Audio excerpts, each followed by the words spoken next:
Oh my god. Hey look, there's a pregnant mannequin! On this channel there are times when I like to break out of the confines of this room and see what's out there in the real world. Well, today we'll be taking a look at a Jacksonville landmark that was already featured in my buying CDs and thrift stores video. Just thrown and tossed in with vinyl and cassettes. You don't really go to this place for CDs, but you know what? Might as well see what kind of weird crap I can find. Shep's Discount and Salvage. This is a place of legend. The sheer hoarder vibes that this place gives off. It's like that 3-mile swirl of garbage in the ocean, but in a store! Did you know there's a floating garbage patch in the Pacific Ocean? It's twice the size of Texas and filled with 1.8 trillion pieces of plastic. That's where our plastic waste ends up, right in the ocean. Everything is either outdated, expired, or just plain odd. Stick around as I prod and plunder the depths of one of the weirdest surplus stores you've ever seen. This is Dancing with Ghosts. Everybody in my city knew about this place growing up. I remember buying Cadbury Easter eggs from this place for like 50 cents a carton way after the Easter holiday. And when asking the employees if they're still good, I was met with, "We been eating them." They went on to be very expired and most likely non-edible, so I just threw them away. I don't know how this place acquires its merchandise, but a more non-pretentious store you could not find. Literally, come as you are and buy some crap.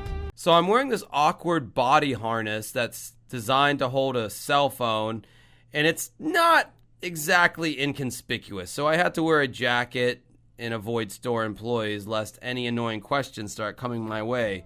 We begin this journey by going through, I guess, what you would consider their grocery section. It's here that we have gargantuan bags of pepperoni, bologna that's on sale, and clearly freezer-burnt chicken wings of some kind. I swear it's places like this where the proprietors of Kitchen Nightmares buy all of their disgusting food that pisses off Gordon Ramsay. Here's some hand sanitizer dispensers and an exit sign. Just chillin'. I mean, you could buy this off Amazon, but why would you do that when you have Shep's? Remember that stupid TV show, Butt Ugly Martians? We are the Martians, the Butt Ugly Martians. We are the Martians, the Butt Ugly Martians. And some kind of Marvel magazine and plastic wrap that's in Spanish. Since this is a surplus store, you can expect multiple copies of the same thing, like this Greeley board game that they have dozens of copies of, or just a few feet down, tons of green unscented candles all for $1. What a deal! Here are some dry goods like big ass bags of cheap ass cereal that no one has ever heard of. Dino Bites. Even in normal grocery stores, I've always felt like buying those big ass bags of cereal had to be a compromise when compared to the regular cereal boxes. We have Z-bars, which God only knows how old and crappy these things may or may not be. It could have come from Russia for all I know. And this is what Shep's is known for. This is the claim to fame. These old ass bags of outdated candy corn, which has basically been reduced to candle wax at this point. But it's 35 cents a bag, so can you really complain that much? They were oddly big into selling these giant bags of peanut butter and chocolate chips, and sometimes they were even in fancy plastic cases. These sodas certainly look like they've seen better days, and fresher days at that. This display looks like each case comes with a complimentary pre-opened soda waiting for you.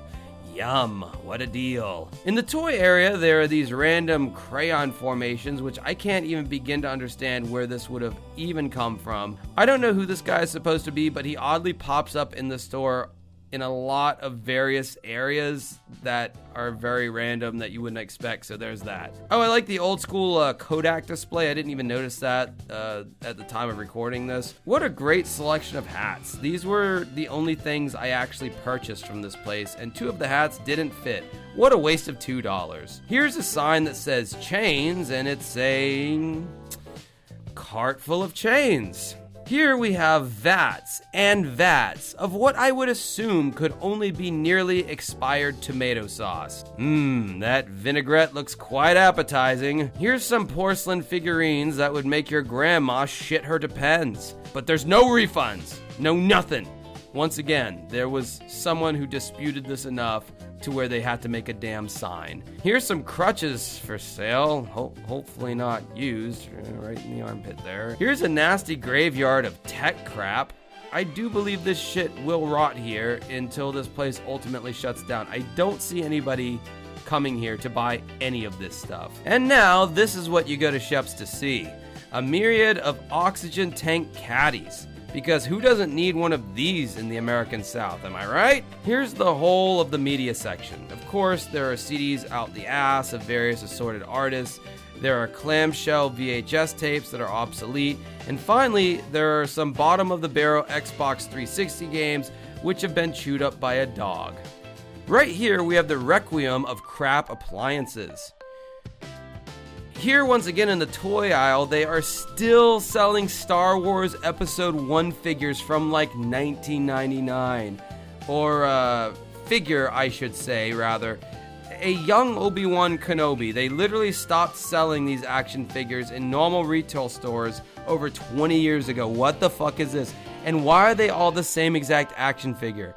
Man, these Star Wars action figures still chap my ass because I invested so hardcore into them. And as one could imagine, they went the way of the Beanie Babies. Here's a bunch of shitty miscellaneous canned goods.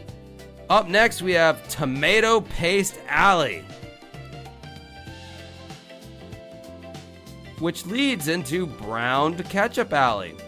Dude, this ketchup seriously looks like barbecue sauce. Ketchup's not supposed to be this brown. But for these prices, can you really complain? Now we have bulk public restroom toilet paper. And by the way, this area fucking stunk.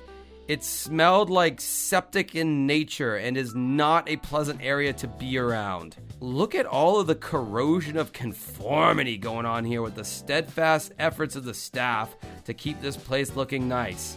Yeah, well, you go to their website, slightly different picture than what you actually see in person.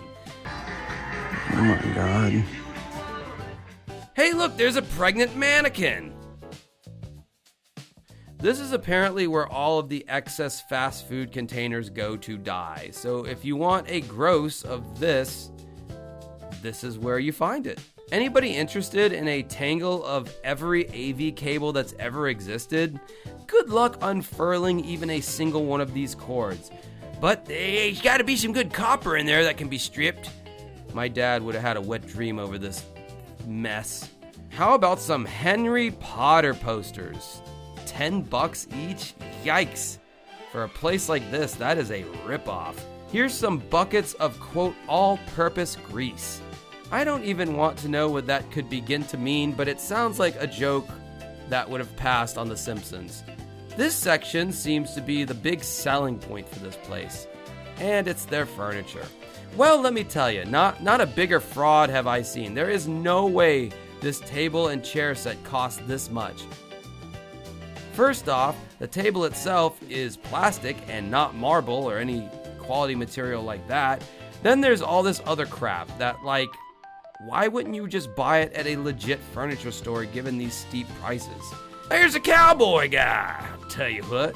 Herein lies the rascal graveyard for the morbidly obese and or type 2 diabetes folks who just didn't make it. And lastly, we finish off with what this store is known for the most. Carrying crap that is out of date, probably expired, and dirt cheap. And if you don't mind some of the ravages of age, probably tastes 70% as good as the original. So that was Shep's in a nutshell. There's obviously way more footage to be seen of this place, but I figured I'd spare you all of that and only show the highlights. Quite frankly, with a store that is that big in size, I don't understand how they stay in business or how they ever plan to move all of that crap if the place does close down. But I guess that'll contribute to the 3-mile swirl of garbage in the ocean. Oh, beautiful for spacious skies, for amber waves of grain. So yeah, I hope you found this in real life adventure with me exciting. And until next time, have a good rest of your night. Oh, by the way, these are the hats that I bought, and I don't want them. So if you do, let me know, and I may ship them off to you. Good night.